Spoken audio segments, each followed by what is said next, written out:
morning sun shines on the gleaming hide of a muscular ranch horse. The aroma of bacon and coffee drifts from the wood cook stove at a cow camp. Silver spurs jingle as the men and women of the West get set for another day in the saddle. From the heart of Canada's finest ranching country, this is the Spirit of the West with rancher and horse trainer Hugh McLennan and his collection of music, poetry, and conversations with the folks who live and work with horses and cattle in the Spirit of the West. Well, here we go in our first program of 2018, our 26th year on the air. I've got a great guest, some terrific music, and much more this week, starting out with a fine horseman from Texas. Dan Keene has shown and trained horses of every discipline, as well as worked with everybody from the top hunter, dressage, reining, cutting, roping, driving trainers to the pleasure riders. Dan enjoys working with rehabilitating adult horses that have either missed steps in their training or simply work on bad habits formed over time that make a horse owner frustrated. Dan also loves to start horses of every discipline so that they'll have a proper foundation.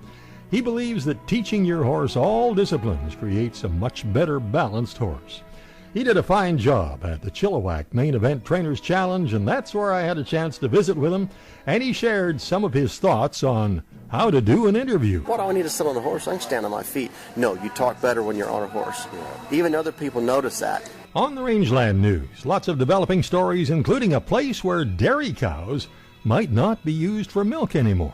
And they would like to use that existing dairy herd they have to transition into the beef industry. We have a couple of legends in the Cowboy Poetry Spotlight, Don Edwards and Waddy Mitchell.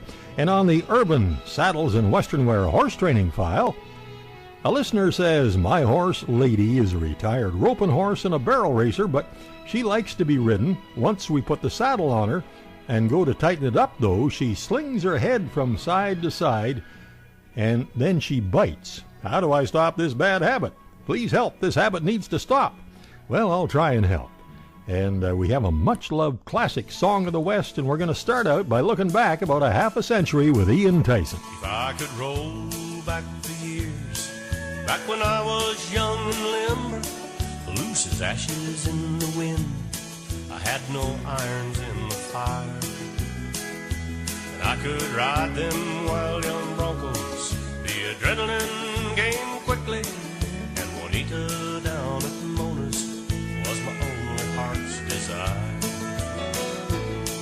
We were living for the moment, and the sunlight on my silver bits, the ringing of my jingle bobs was the music of my soul.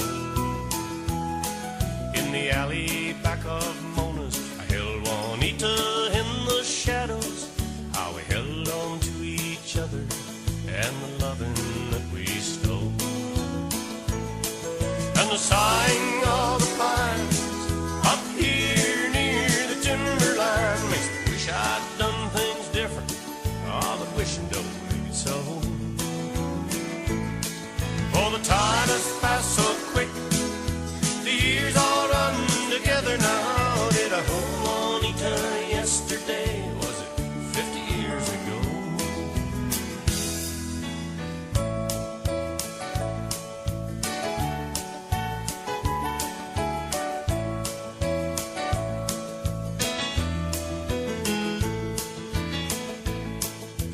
Would've quit them Broncos, she might have quit that business, but that was back in the fast days, you know, before the wire. I bet I could still find her, and I bet she's still as pretty as when she's Juanita down at Mona's, and my only heart's desire. And the sighing of the pines up here near the timberline makes me wish I'd done things different. Oh, but wishing don't make it so. For the time has passed so quick, the years all run together now. Did I hold Juanita yesterday? Was it 50 years ago? And the sighing of the pines up here near the timberline makes me wish I'd done things different. Ah, but wishing don't make it so. For the time has passed so quick,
Okay, now let's go back not quite 50 years ago, but a couple of months ago to the Chilliwack Main Event Trainers Challenge and Texas horseman Dan Keene. Welcome to the Spirit of the West radio show. Thanks, you. Trying to have you on here for a while. Just your general impression of the Trainers Challenge here. I know it looked like you were really enjoying the whole thing. This is my first one, Hugh, and I can't say I could have had a better experience.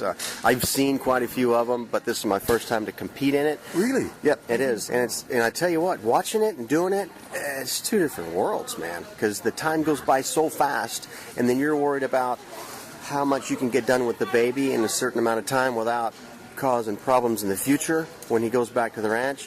And then you have to, entertain the crowd, and you have to be able to push that baby hard enough to get something done, but not so hard that it offends somebody, because people get offended these days, and we have to keep that from happening. But well, it's so much of it is the education and the communication, and I thought you did a wonderful job communicating to. And there's a real cross-section in the audience. I mean, there are some really savvy, experienced horse people and horsemen, and there are some people that are absolutely, totally green to it as well. Just a total cross-section. Yeah, and what kind of puts me above a lot of them, Hugh, is that I get a chance to work with beginners, intermediate, amateurs, and professionals at home. So I get to work with, people that are having trouble just getting on their horse. Then I get to go like Severin. And then I get to work with somebody who in the next lesson's working on Grand Prix lead changes. So it helps me stay so diverse with my horsemanship skills. Am I an expert at any of them? No. But I think I'm an expert at all of them. I think I'm really good at all of them. And I try to spend time with the guys in each discipline that are way better than me to keep me fresh, to keep me polished, to keep me better. And I pride myself on hanging out with people that are better than me. Whether they're hunters or jumpers or dressage or ropers or reiners, it doesn't matter. I want to hang out with those guys. Yeah. I think you're really going to like the next song, and I know you'll enjoy the next segment with Dan Keene when the Spirit of the West continues right after this. Welcome back to the Spirit of the West. Years ago, when I was training horses and starting colts for the public full time, there seemed to be a real disconnect between Western and English riders. Western pleasure, reining, team ropers, working cow horse competitors, and the rest had very little interest in dressage, English pleasure, show jumping, and the like. And that was just the other side of the spectrum. However, thanks to horsemen like Dan Keene, these boundaries are becoming less distinct. Dan excels at everything from ranch work, roping, reining, to dressage and show jumping. That's always a challenge, and I'm fortunate enough to be able to ride with some really good horsemen and some good cowboys and some really savvy people, and we maybe discuss these things at a level that even the average horseman, a lot of that's going to be lost on them, so I sometimes forget to really break it down, to that level. Oh, for sure. I mean, there's a different type of language that you have to be able to speak to each level, like you just said. I mean, a beginner, you can't speak at a high level because it's a foreign language. So you have to break things down and make it real simple. And a high-level person, you can change your whole tune. And, there's a whole different language, so you're right. And fortunately, I've been able to spend time with so many different types of people, from Germany to Italy to America to now Canada. And it's helped me be able to communicate with the people that come to these events, because there are so many different types of people that come to this event. I mean, there's your beginner English person, there's your beginner Western person, there's intermediate, advanced, there's professionals that come to this. So every time someone approaches me to visit with them, I have to think first, okay, what's this conversation going to be like? Yeah. And then kind of feel them out, and then I know how I can speak with this person to be able to get something done. Yeah.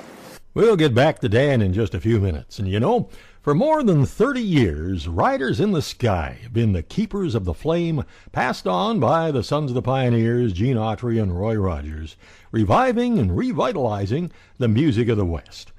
And while they remain true to the integrity of Western music, they have themselves become modern-day icons by branding the genre with their own legendary off-the-wall humor and way-out Western wit, and all the way encouraging buckaroos and buckarettes to live life the cowboy way.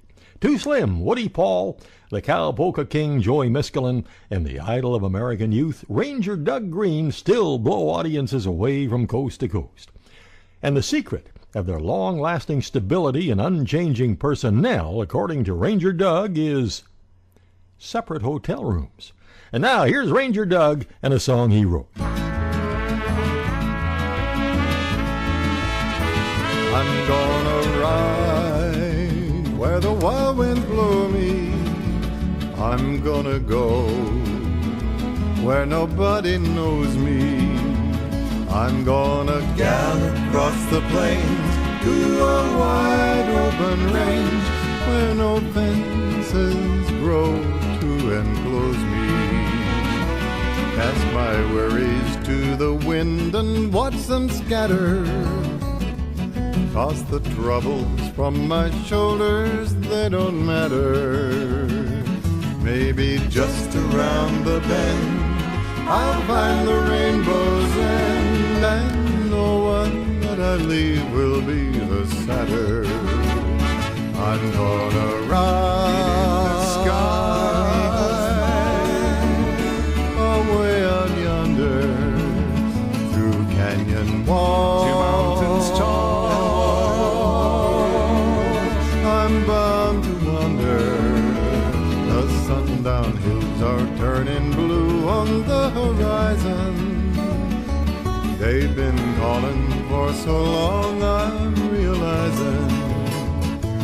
And I'll sleep beneath the sky to a coyote's lullaby till I greet the morning sun as he comes rising.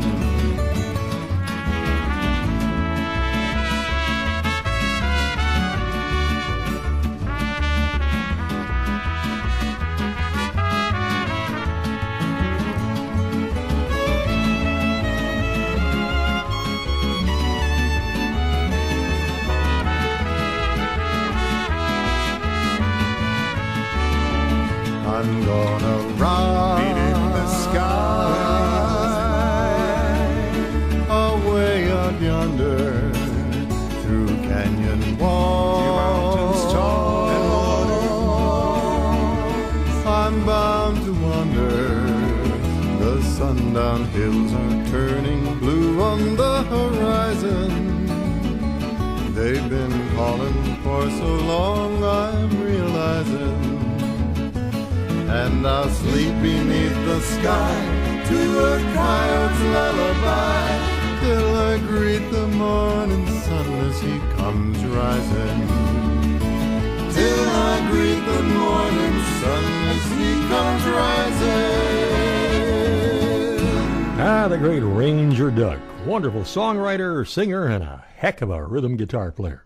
Now, let's get back to my guest, Texas horseman Dan Keene. So what's on your agenda when you get back to Texas coming up next? My horses are going to be so sad to see me coming because I've had about a week and a half off, and I'm ready to get back in the saddle, and I've got a handful of them that, need some miles. And I just got done with the RRP in Lexington, Kentucky. It's a racehorse project, retired racehorse project. How does that work?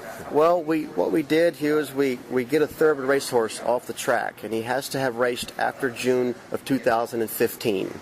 And we get those horses in March, and we train them until October.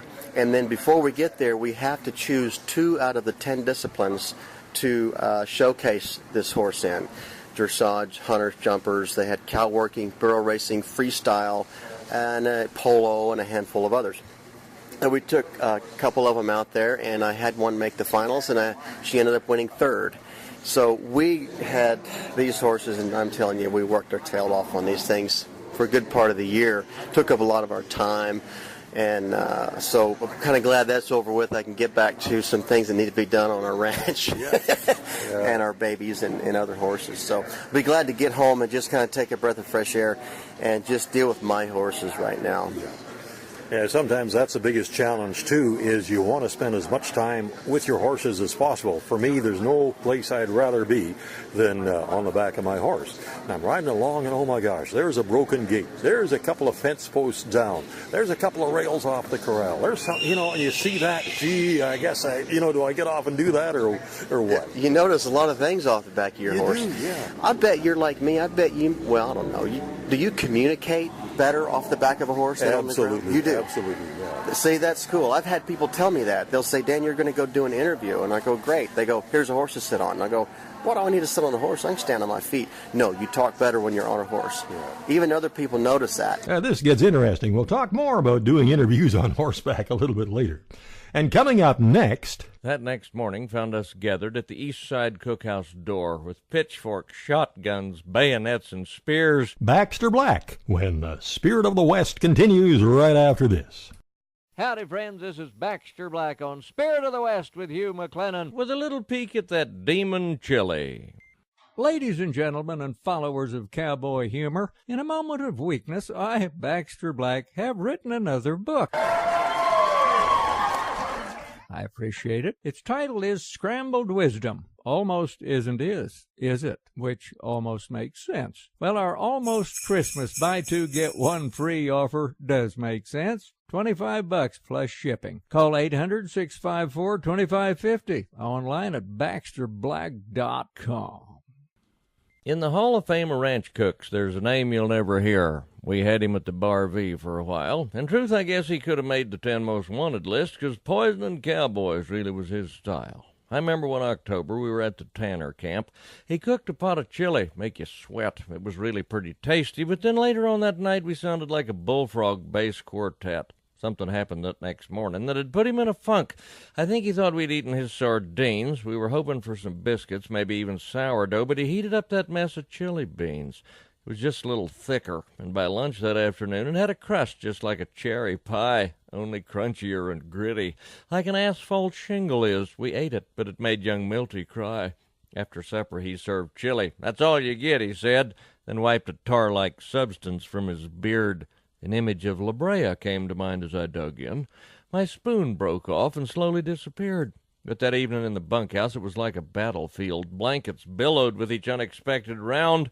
Huge explosions, whistling tracers, not to mention SBDs, but nowhere was a gas mask to be found. Breakfast came. We had more chili. He reheated it again. It concentrated down like toxic waste. Our old bellies were rebelling as he chipped us out a chunk. It left a sort of diesel aftertaste. That next morning found us gathered at the East Side Cookhouse door with pitchforks, shotguns, bayonets, and spears. Bob had found a propane burner and a couple carbide guns. We charged the kitchen like the grenadiers. Total chaos, immolation. Not a pan or plate survived. The walls caved in, the trusses all were bared, but still standing in the ruins like Godzilla with the gout.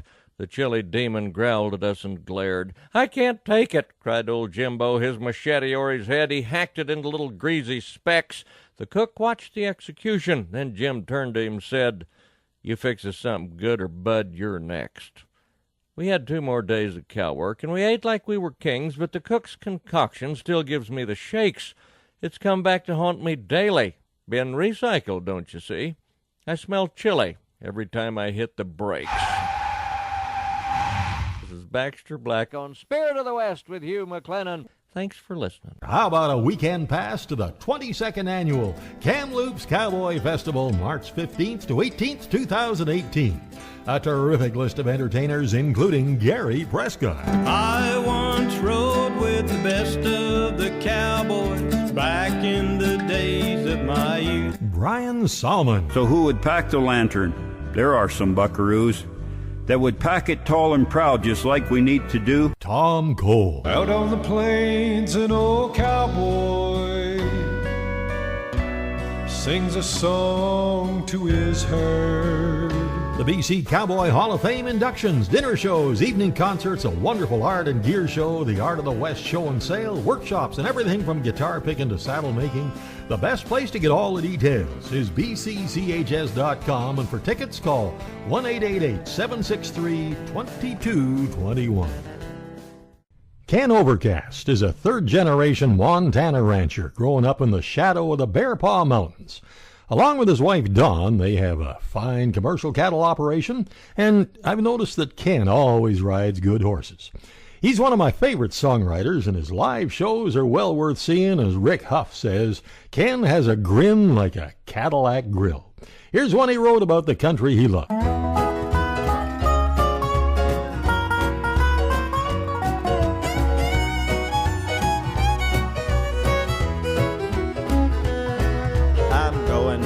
My home up in the Bear Paws, and I'm gonna settle down, wait and see.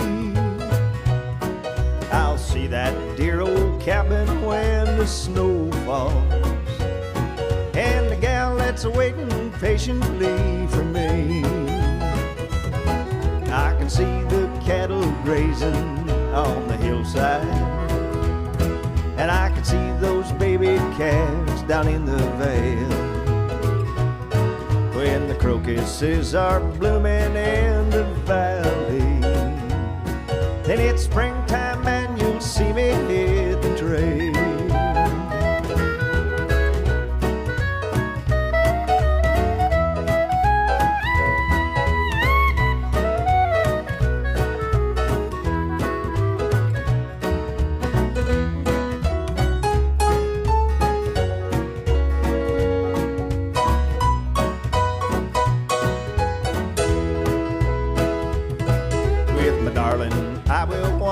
Down the pathway when the blazing sun sits back on Baldy's dome, and we'll wander down old Birch Creek in the moonlight to that little old log cabin we call home. I can hear the coyote howling on the mountain, and I can hear that hoot owl hooting from his tree. There'll be a magic spread from Cow Creek to Centennial. Well, I can hear those Bear Paw Mountains calling me.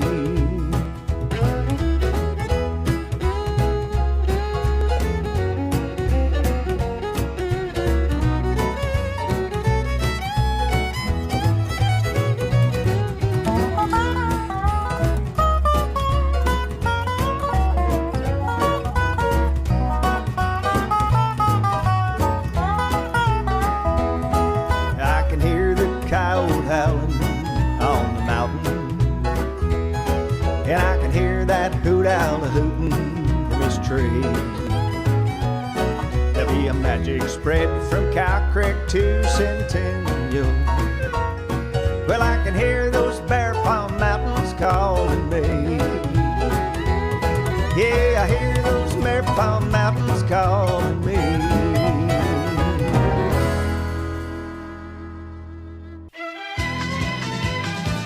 The news of the rangeland, a roundup of news and coming events from around the West. Top of page 1, it says there's a part of the world that has an oversupply of milk and a shortage of beef, and they are looking at all those dairy cows now for more than just milk. Here's USDA reporter Stephanie Ho. Milos Marinkovic from Serbia was in the United States recently on a 2-week USDA Cochrane Fellowship to learn about the U.S. beef industry. Back home, he says, most of the cattle is dual purpose. We use it both for milk and for meat. And prices of milk in our country are low, but demand for meat is high. That coincides with the fact that with the sanctions on EU exports to Russia, the European countries can no longer ship milk into Russia, which has put Europe just awash in milk. So what Serbia would like to do, and they're kind of taking a lead position, they would like to use that existing dairy herd they have to transition into the beef industry. That was Thad Geiger, vice chairman of the Kansas Board of Agriculture, who hosted the Serbian visitors. What's going on right now in Serbia is probably prevalent over a large part of Central and Eastern Europe, and we've even seen it in parts of Western Asia, where they have not had a strong beef industry like the United States. This is Stephanie Ho for the U.S. Department of Agriculture in Washington, D.C. Statistic Canada's crop report issued last month put the canola crop at a new record of 21.3 million tons, and that was higher than what the trade expected. The canola, spring, wheat, and durum numbers are higher than forecast in the last report that was based on models and remote sensing. And the latest report puts canola at 21.313 million tones, and that's up 19.707 million in the last month. And this report puts durum at 4.962 million tones, and that's up from last month as well. Canadian farmers reported increased production of canola, soybean, oats, and corn for grain in 2017, while wheat and barley production was lower than in 2016.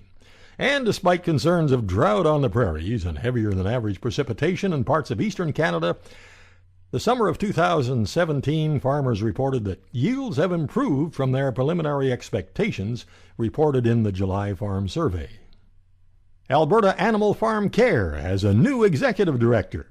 Anna Marie Peterson is now in that position. She is a former industry relations director with Canada Beef and has operated her own communications consulting business and has worked in agricultural communications for more than a decade.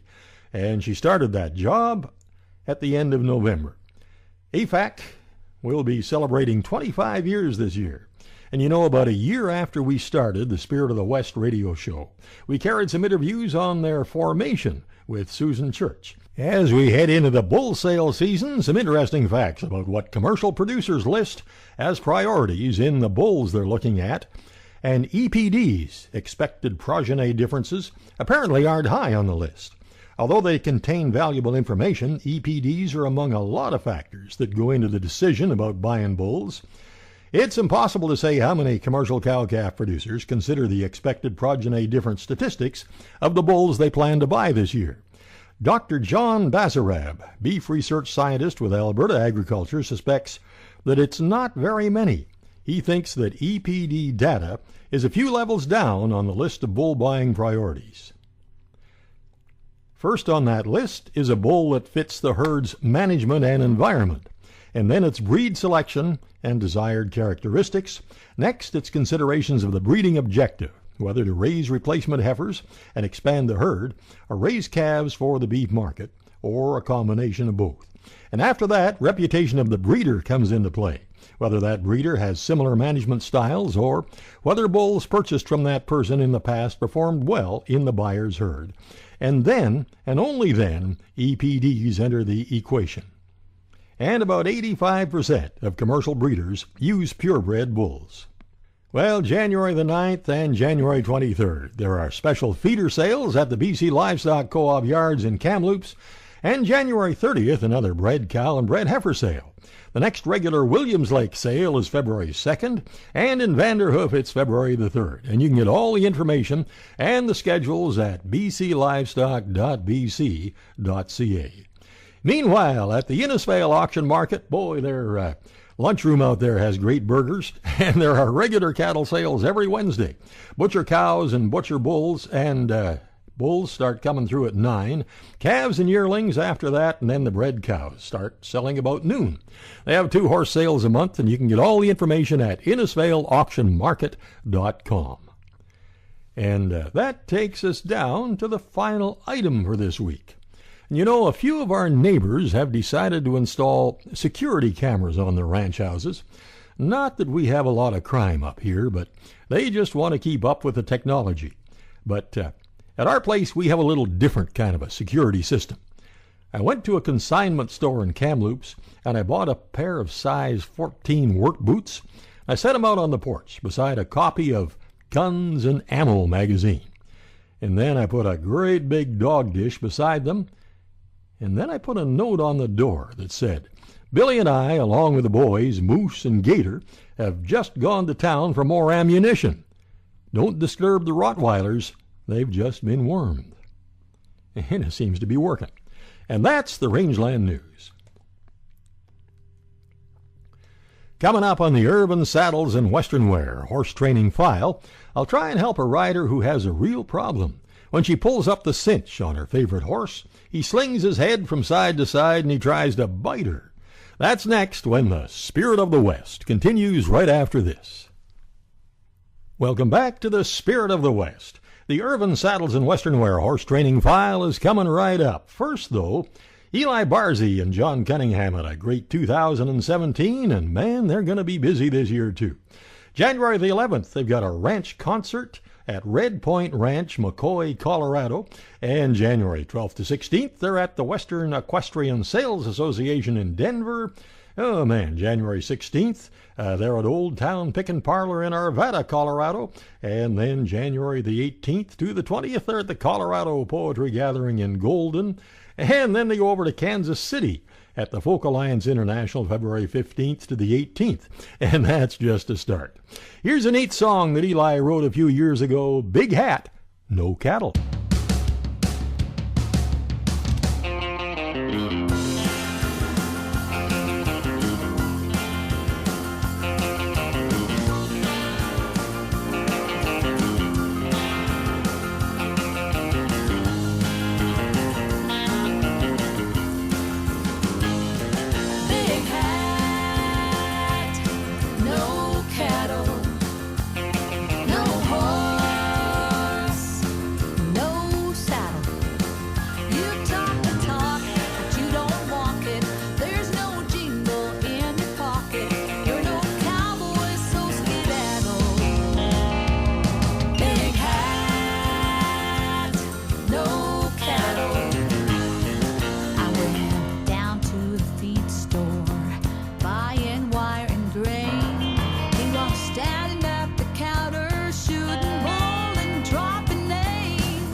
The 17th annual Spirit of the West Cruise will be something unforgettable.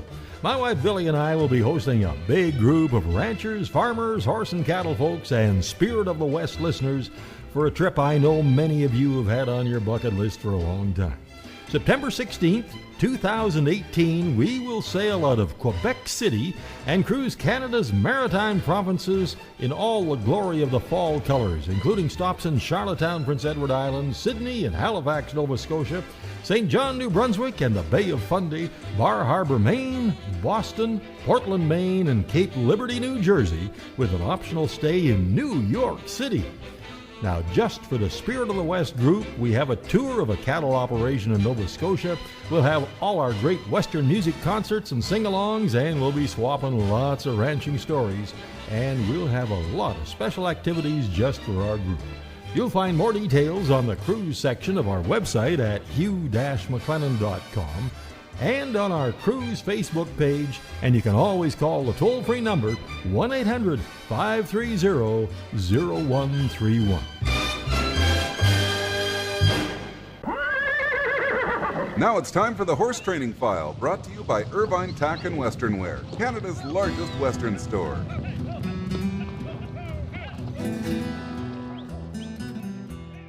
At Irvine Tack and Western Wear, you won't find this. Hey, yo! But you will find this. Welcome to Irvin's. How can I help you? You won't find this. What size boots you wear there, boy? You got tiny feet. But you will find this. Absolutely, we have your size. In fact, I've got the perfect pair for you right here. The one and only Irvine Tack and Western Wear, something for everyone. Cowboys and cowgirls to city folks too. It's Western Wear with a welcome twist. Off exit 305 on Highway 2 by Crossfield. Open 7 days a week. Canada's largest Western store. A listener writes, my horse Lady is a retired roping and barrel horse, but she likes to be ridden. However, once we put the saddle on her and go to tighten up the cinch, she slings her head to the side you're standing on, and then she bites. Well, I've tried not to tighten the saddle, but I have to because if I don't tighten the saddle, it slips sideways and I fall off. Well, yeah, that can happen. Now, she says, please help, this habit has to stop.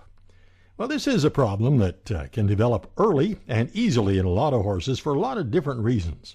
One of the most common causes is not being polite enough when you tighten up the cinch. I've seen a lot of horses that would object to the cinch being pulled up too tight too soon by pinning their ears back and sometimes reaching around to bite, and sometimes setting back hard against the halter shank or sinking to their knees. And that's why in almost every case I don't pull up the cinch with the horse tied. I undo the shank and leave it looped to the tie ring or else draped over my arm. It's far easier to never let the problem develop than to try to fix it. Sometimes a dirty, hair and sweat encrusted cinch will add to the problem. The right size and the right material is crucial.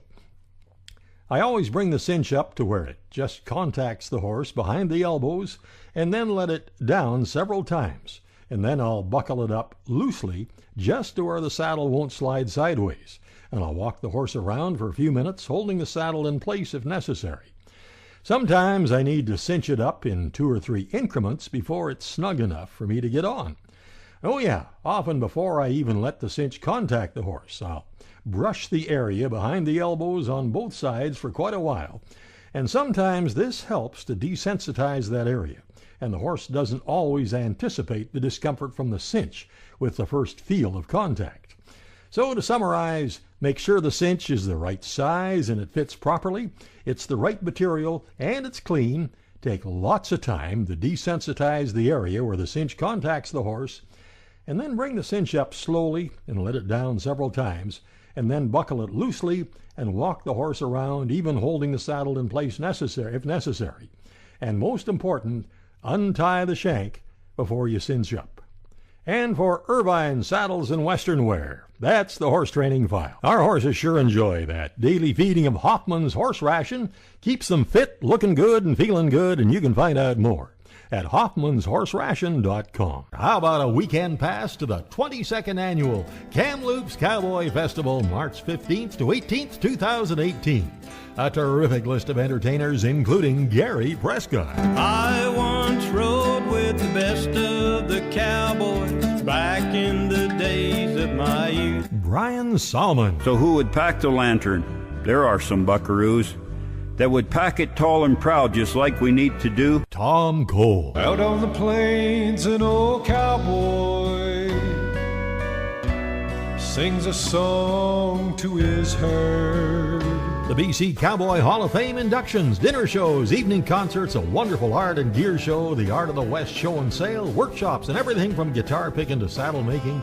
The best place to get all the details is bcchs.com, and for tickets, call 1-888-763-2221.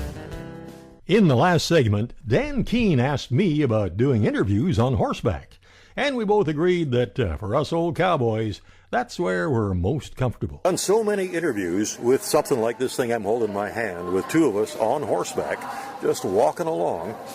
And there's something about that element that you have that in common. It's more relaxing. It relaxes you. You get to breathe easier. You're more into the spirit of what you're involved in. Oh, I can see where that could help. So I tell you what we need to do right now. Let's get a couple of those colts that we just started, and you and I just take off across the parking lot. Okay. I think I want to ride the one that Ben had. No, I do. Well, you know, Smokey, by gosh, he gave you everything he had, too. You know, that poor little fella, I tell you what, he came in here with a little bit of a hiccup. He was a little bit footsore, but, you know, to me, that's nothing more than just a little blister on the bottom of the foot. Well, yeah. And he was so tough to do what he did and give me what he gave me. That tells me what kind of colt he's going to be in the future. He tried his heart out. Yeah. He just tried so hard, and I'm so glad that, you know, we were able to continue on with what, you know, kind of a little issue he had and finish the course. And he left here, I know, a horse that can go back to the ranch, and those men can get on him and go do a day's work, because that's what he's going to do for the rest of his life. And they're going to be really happy with the start he's got. They're going to want to send me a bonus check. Yeah, maybe so. Hey, Dan, it was great to meet you, and really enjoyed working with you here, and hope our trails cross again somewhere real soon. Thank you so much, Hugh. You know, there are so many songs in the world of Western music that are really catchy, listenable, and they stand up to just about any other kind of music. But so many folks have never heard a lot of them. Here's a seldom heard but fine song of the West from Jill Jones, simply called Cattle Drive.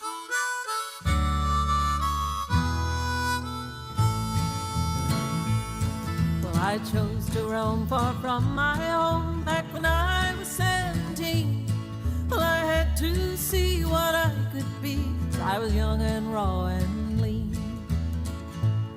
So I rode one day down Texas way to the banks of the Rio Grande.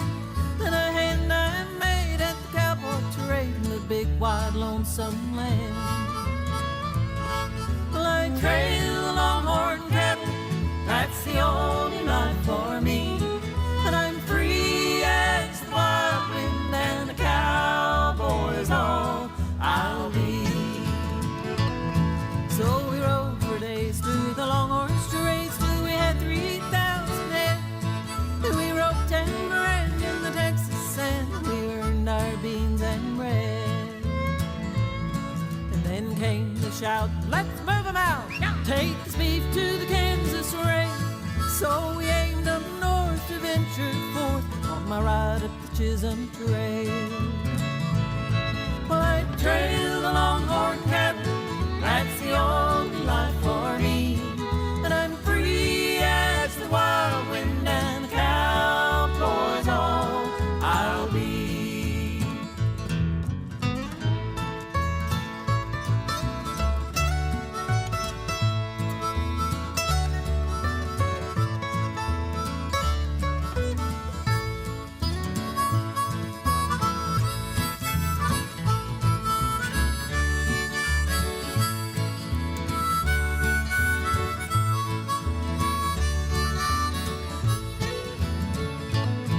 Oh, the rain was rough, yeah, the work was tough, and I earned about the day.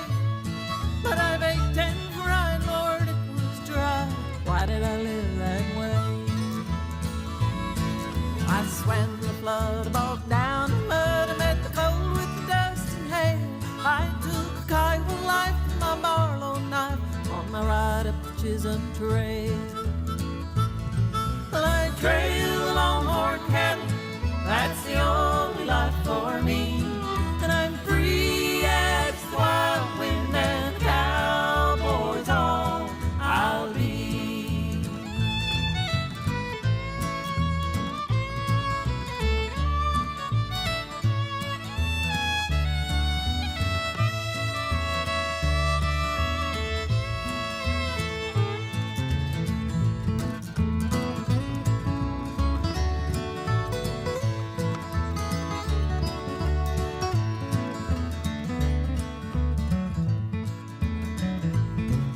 I'm on the prowl and I'm gonna howl when I ride into Abilene town.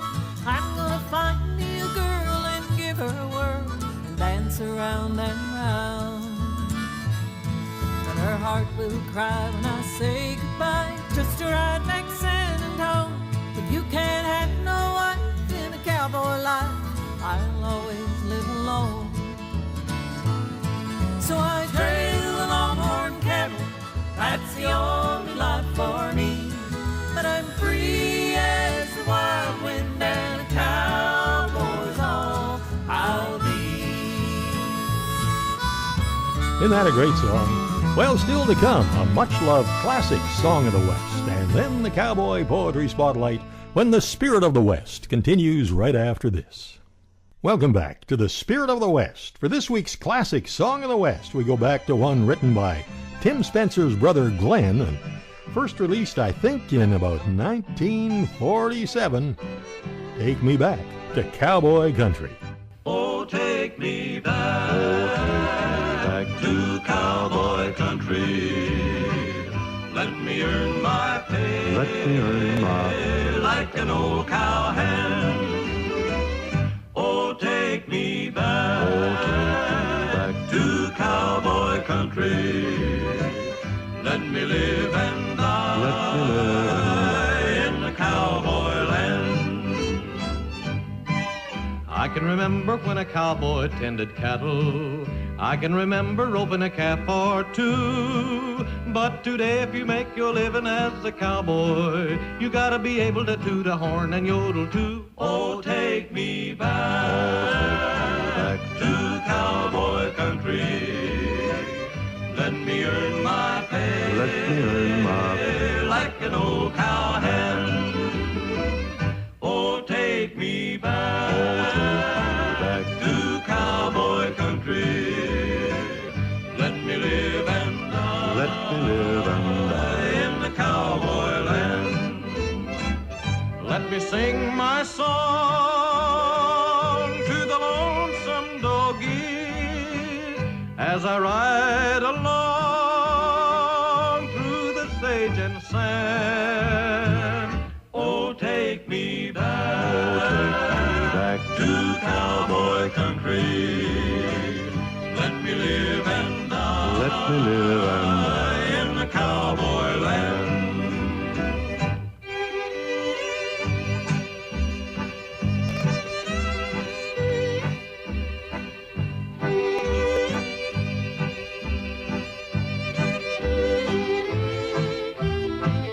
Oh, take me back to cowboy country.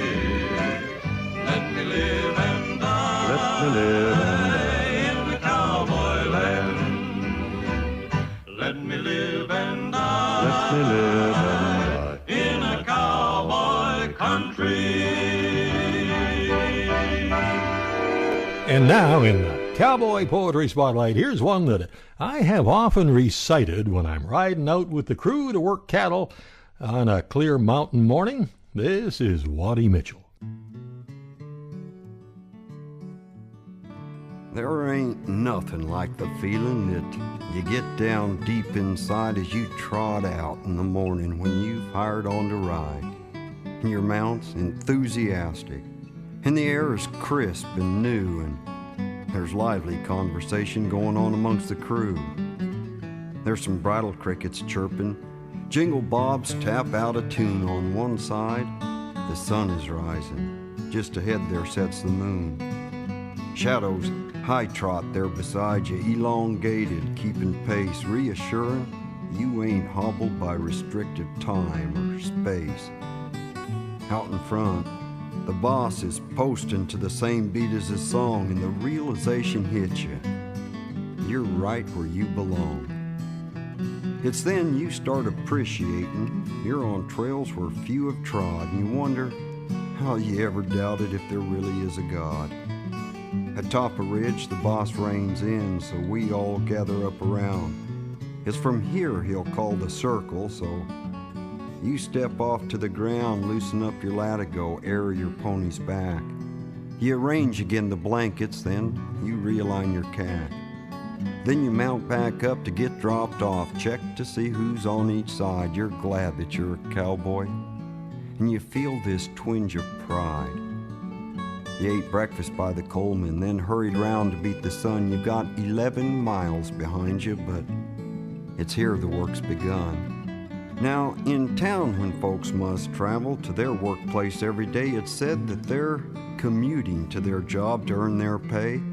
They'll choke in crazy traffic jams, fight for seats on bus or train. It's a wonder that this ritual doesn't drive them all insane. We too, I guess, commute to work as the job at hand dictates, but we commune while we're commuting. What a difference that makes.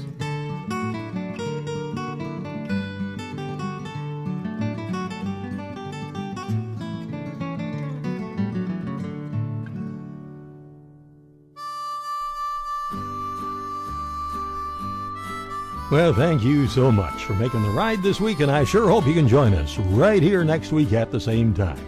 And thanks again to our great support crew, Mark and Kathy McMillan, for helping keep things humming along while I got that new kidney from Lewis the Big Rig McIver. And we're both doing fine. He has one now, and I got 3. Now be sure to check out the latest issue of Canadian Cowboy Country Magazine. Subscribe online at cowboycountrymagazine.com or call them at 1-800-943-7336. And for all the information on our next Spirit of the West cruise, you can call 1-800-530-0131. Till next week, I'm Hugh McLennan. Hope to see you down the trail somewhere real soon.